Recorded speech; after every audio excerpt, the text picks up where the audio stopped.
नमस्कार दोस्तों, स्वागत है आप सभी का आपके अपने YouTube चैनल में। दोस्तों, आज की इस वीडियो में बात करेंगे इंडियन आर्मी MES वैकेंसीज़ के बारे में कि इंडियन आर्मी में MES की वैकेंसीज़ आर्मी MES क्या है और इसके द्वारा आप इंडियन आर्मी को ज्वाइन करते हैं तो इसमें आपको क्या काम करना पड़ता है और क्या क्या सुविधाएं आपको मिलती हैं।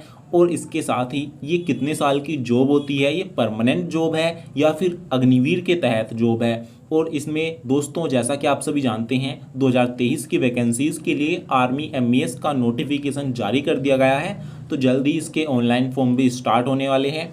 तो इस वीडियो में आज हम वो भी बात करेंगे कि इसके ऑनलाइन फॉर्म कब से कब तक स्टार्ट होंगे और कब तक फिल करे जाएंगे। इसमें आपकी हाइट कितनी रहेगी, गर्ल्स क्या इसके लिए अप्लाई कर सकते हैं, अगर गर्ल्स अप्लाई कर सकती हैं तो गर्ल्स की हाइट कितनी रहेगी और इसके फिजिकल में क्या क्या होगा, फिजिकल में आपकी हाइट रनिंग कितनी करवाई जाएगी और इसका सिलेबस क्या रहेगा, सिलेबस में आपका एग्ज़ाम पैटर्न क्या रहने वाला है। और दोस्तों, इसके साथ ही इसकी पूरी प्रक्रिया कैसे होगी, पहले आपका एग्ज़ाम होगा या फिजिकल होगा, इन सभी की जानकारी आपको एक ही वीडियो में मिलने वाली है। तो आज की वीडियो आप सभी के लिए बहुत ही इम्पोर्टेंट है।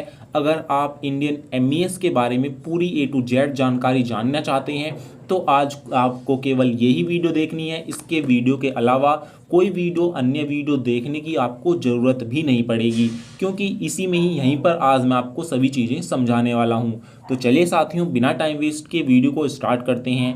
दोस्तों, सबसे पहले देखते हैं कि MES क्या है। तो यहाँ पर मैं आप सभी को बता दूं कि MES का पूरा नाम मिलिट्री इंजीनियर सर्विस होता है, यानी कि यहाँ पर इसका पूरा नाम मिलिट्री इंजीनियरिंग सर्विस है। ये इंडियन आर्मी की तरफ से रिक्रूटमेंट वैकेंसीज निकाली जाती हैं। तो दोस्तों, अब बात करते हैं कि MES का काम क्या होता है।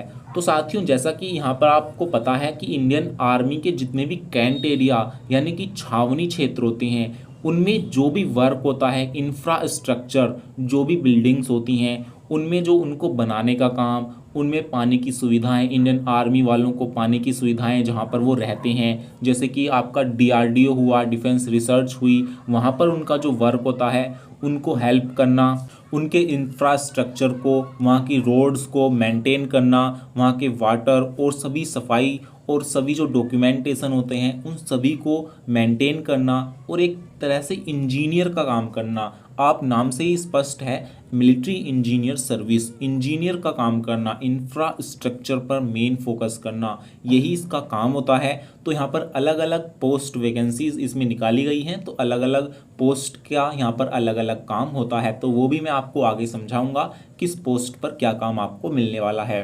तो दोस्तों, अब देखते हैं यहाँ पर सुविधाएं क्या क्या मिलती हैं। तो दोस्तों, जैसे इंडियन आर्मी में जो नॉर्मल ड्यूटी वाले होते हैं, इंडियन आर्मी सोल्जर होते हैं, जैसी सुविधाएं उन्हें मिलती हैं, बिल्कुल सेम सुविधाएं ही आपको दी जाती हैं। यहाँ पर कोई भी ऐसी प्रॉब्लम नहीं होती। तो सभी जो सुविधाएं उनको मिलती हैं वही सुविधाएं MES वालों को भी दी जाती हैं। तो दोस्तों, अब हम आगे बढ़ते हैं। यहाँ पर सबसे इम्पोर्टेंट सवाल है, क्या यूनिफॉर्म मिलती है या नहीं मिलती। तो यहाँ पर मैं आप सभी को बता दूं कि जब आपकी ज्वाइनिंग होती है तो यूनिफॉर्म तो आपको दी जाती है, लेकिन वहाँ पर आप इसको पहनकर नहीं जाते हैं, सिविल ड्रेस में ही आपको वहाँ पर जाना होता है, क्योंकि वहाँ पर ड्रेस पहनकर जाने का कोई भी ऐसा काम नहीं होता।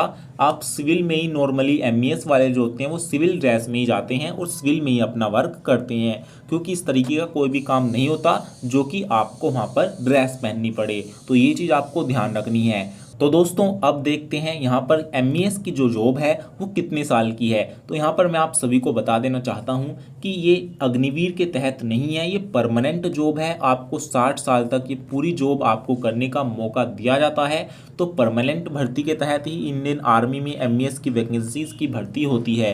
तो ये चीज़ आपको बिल्कुल कंफर्म होनी चाहिए। अब बात करते हैं, क्या गर्ल्स अप्लाई कर सकती हैं, गर्ल्स फॉर्म भर सकती हैं। तो जी हाँ दोस्तों, यहाँ पर गर्ल्स भी अप्लाई कर सकते हैं। मेल और फीमेल दोनों कैंडिडेट इसके लिए एलिजिबल हैं, कोई भी दिक्कत यहाँ पर आपको नहीं है। तो दोस्तों, अब यहाँ पर हम आगे तक चलते हैं। यहाँ पर पोस्ट के नाम दोस्तों आप देख लेते हैं, आप देख लीजिए पोस्ट क्या क्या है। तो दोस्तों, यहाँ पर जो सबसे ज़्यादा वैकेंसीज इस बार निकली हैं वो मैट की निकली हैं, उसके बाद MTS की, फिर मीटर रीडर, सुपरवाइज़र और स्टेनो, इस तरीके से अलग अलग पोस्ट की यहाँ पर वैकेंसीज निकलती हैं एमईएस के द्वारा। तो यहाँ पर मैंने ये पोस्ट लिखी हैं। अदर पोस्ट के लिए भी आपकी वैकेंसीज आई हैं। इस बार सबसे ज़्यादा वैकेंसीज देखने को मिल रही हैं। जी हाँ दोस्तों, 7,000 प्लस वैकेंसीज आपकी इस बार 2023 में आपकी भर्ती हो रही है। इसका नोटिफिकेशन जारी हो चुका है। तो यहाँ पर अब बात करते हैं पोस्ट के बारे में, आपको पता चल गया। अब देखते हैं भर्ती प्रक्रिया के बारे में। दोस्तों, इसमें सबसे पहले आपकी लिखित परीक्षा करवाई जाएगी। जब आप इसका ऑनलाइन फॉर्म भर दोगे, मैं आगे बताऊंगा इसके ऑनलाइन फॉर्म कब से स्टार्ट हो रहे हैं। तो जब आप इसका फॉर्म भर दोगे तो उसके बाद आपका फिजिकल होगा, या फिर जिस पोस्ट के लिए ट्रेड टेस्ट है उसका ट्रेड टेस्ट होगा, या फिर जिस पोस्ट के लिए आपने भरा है अगर उसमें स्किल टेस्ट है तो वो स्किल टेस्ट होगा। तो इस तरीके से आपका होता है, और फिर मेडिकल होता है, और लास्ट में आपका डॉक्यूमेंट वेरिफिकेशन करवाया जाता है। तो इस तरीके से इसका प्रोसेस रहता है। तो अब मैं यहाँ पर लिखित परीक्षा के बारे में भी बताऊंगा, फिजिकल के बारे में भी बताऊंगा, स्टेप बाय स्टेप यहाँ पर मैं बताने वाला हूँ।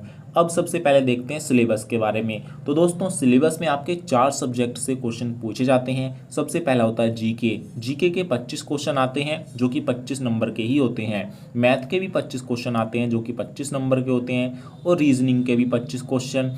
और यहाँ पर इंग्लिश एंड स्पेशल, यहाँ पर स्पेशल सब्जेक्ट होता है। इंग्लिश के साथ स्पेशल सब्जेक्ट के 25 क्वेश्चन आते हैं। तो इस तरीके से दोस्तों, स्पेशल सब्जेक्ट वो होता है जिस भी फॉर्म को आपने जिस भी पोस्ट के लिए भरा है उस पोस्ट से रिलेटेड जो सब्जेक्ट होता है उसके क्वेश्चन यहाँ पर पूछे जाते हैं। तो इस तरीके से इंग्लिश और स्पेशल सब्जेक्ट 25 क्वेश्चन इसके होते हैं। तो इस तरीके से दोस्तों, इन क्वेश्चंस को करने के लिए आपको 120 मिनट का टाइम दिया जाता है, और यहाँ पर नेगेटिव मार्किंग भी रहती है। 1/4 की आपकी नेगेटिव मार्किंग इसके एग्जाम पैटर्न में आपको देखने को मिलती है। तो ये तो हो गया इसका सिलेबस।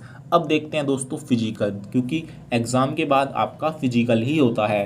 तो दोस्तों, जो हाइट रहती है मेल कैंडिडेट की वो 170 सेंटीमीटर रहती है, और फीमेल की 150 सेंटीमीटर रहती है। लेकिन दोस्तों, इस बार ये हाइट कम हो सकती है। तो ये कन्फर्मेशन तब होगा 2023 के लिए जब इसका फुल नोटिफिकेशन आ जाएगा, क्योंकि अभी इसका शॉर्ट नोटिफिकेशन जारी हुआ है तो उसमें अभी हाइट वगैरह नहीं दे रखी। तो जब इसका फुल नोटिफिकेशन आ जाएगा तो ये मेन चीज़ उसी में पता चलेगी, क्योंकि काफ़ी लंबे समय से एमईएस में भर्ती भी नहीं हुई है। तो इस चीज़ का कंफर्मेशन अभी नहीं हुआ है। तो ये चीज़ आपको ध्यान रखनी है। तो हाइट जो है वो कम भी हो सकती है। अब बात करते हैं मेल रनिंग की। तो यहाँ पर आपकी जो रनिंग है मेल कैंडिडेट की वो 1600 मीटर रहती है। 6 मिनट आपको टाइम दिया जाता है। बात करें फीमेल की, तो फीमेल को 800 मीटर की रनिंग लगानी होती है 4.5 मिनट के अंदर। तो फिजिकल में केवल यही चीज़ें होती हैं, इसके अलावा कोई भी चीज़ आपको वहाँ पर देखने को नहीं मिलेगा। तो ये तो हो गया आपका एग्ज़ाम, उसके बाद फिजिकल। तो दोस्तों, अब सबसे इम्पोर्टेंट बात करते हैं कि इसके फॉर्म अप्लाई कब से स्टार्ट हो रहे हैं। तो यहाँ पर मैं आप सभी को बता दूं कि जून के लास्ट वीक से या जुलाई के स्टार्टिंग से आपके एमईएस के फॉर्म स्टार्ट होने वाले हैं। तो इसके लिए आप तैयार रहिए। इस बार जो टोटल वैकेंसीज़ का नोटिफिकेशन जारी हुआ है 2023 के लिए, वो हुआ है 7,256 वैकेंसीज़ का। तो 7256 वैकेंसीज़ के आपके फॉर्म के लिए एप्लीकेशन, इसका फुल नोटिफिकेशन जारी होने वाला है। तो आप पूरे अच्छे तरीके से तैयार हो जाइए। इसकी तैयारी को आप स्टार्ट कर दीजिए अगर आपने स्टार्ट नहीं की है। तो दोस्तों, इस वीडियो में उम्मीद करता हूँ सभी जानकारी आपको मिल गई होंगी। अगर इससे जुड़ा कोई सवाल या कोई और जानकारी रह गई हो तो आप हमें कमेंट में लिख सकते हैं, हम उसका रिप्लाई आपको दे देंगे। तो दोस्तों, ऐसे ही वीडियोस देखने के लिए आप हमारे चैनल को सब्सक्राइब कर लें, और इससे जुड़ी सभी वीडियोस हम अपने चैनल पर, इससे जुड़ी सभी जानकारी की वीडियोस आपको प्रोवाइड करवाएंगे। इसीलिए आप चैनल पर बने रहना। तो दोस्तों, इस वीडियो में केवल इतना ही। फिर मिलेंगे एक नई जानकारी के साथ। तब तक के लिए जय हिंद, जय भारत।